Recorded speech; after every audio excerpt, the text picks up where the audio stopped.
Let's get caught up with King Charles and Queen Camilla and their royal tour of the U.S. They had a whirlwind day in New York on Wednesday, including a visit to the 9/11 Memorial in Lower Manhattan. Today, they have a series of events in Virginia. Author and editor Tina Brown is the CBS News royal contributor. Her weekly newsletter on Substack is called, I love this title, Tina, Fresh Hell. Good morning to you, Tina Brown. Good morning. And you were with the royals every step of the way. I saw you there front and center. Listen, a lot goes into planning a trip like this. Walk us through why you think where they decided to go and why, the significance of that. It's not just willy-nilly here. Well, I mean, it was very well planned, and I must say, brilliantly planned, I think, from beginning to end. The Manhattan trip, obviously, 9/11, 67 Brits did die at 9/11, but also a way for the King to remind, the American administration that Brits went and fought, in Afghanistan and in Iraq, and this was his way of also, reminding them of that military cohesion after he'd been, the president had been quite rude about the NATO involvement. Secondly, of course, the library for the Queen, which, she has started this wonderful initiative called the Queen's Reading Room, which really has taken off. It's a platform that, encourages people to read. She chooses books. It's really authentic and now has about 12 million followers worldwide. So that was, I thought, sort of a beautiful thing that they did. What struck you most about this trip?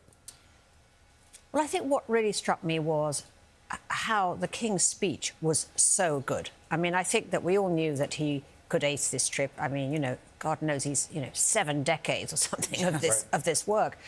But it was so thoughtfully done and so aimed at, as he put it, reconciliation and renewal. It was a way of saying, look, we've fought before as countries, but the bond between us is so much bigger than current politics.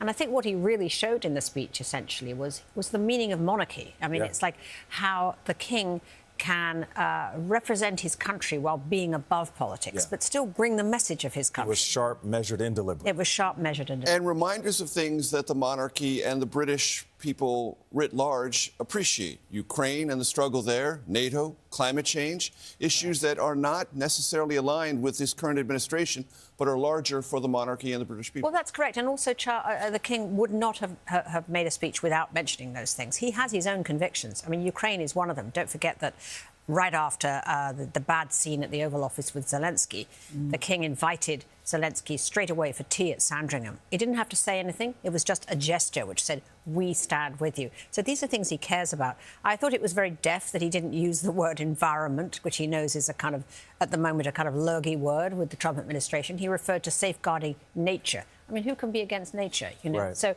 he did these things with very clever words. Subtleties. Subtleties, yes. How did you feel watching them, Tina? I know you know them. Did you have any private interaction with them? But how did you feel watching them? I did. Well, at the garden party on Monday at the British Embassy, it was a very moving thing when the two of them came out on the portico and we heard both of the national anthems. I mean, it was a moment when you felt a wonderfully sort of serene pause, as it were, in all the world's turbulence and discord, that these two people could arrive and remind us of something higher, bigger and more lasting.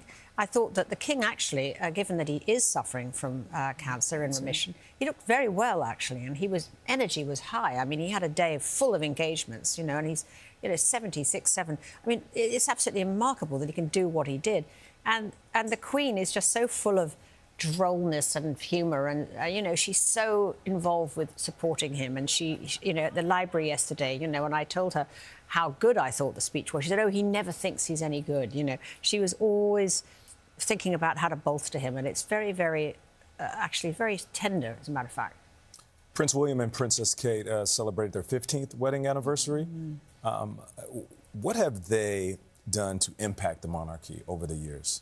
Well, I think they particularly Kate has become absolutely critical. She is, I mean, she really now sort of, in a sense, sort of holds the cards, essentially, because, she's absolutely beloved. She's never put a foot wrong.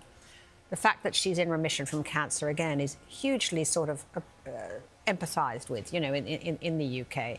And I think with William, he's impressive. He's committed. And he sort of weathered the whole storms with his brother with great sort of elegance, essentially, and never said anything, about it, actually, at all.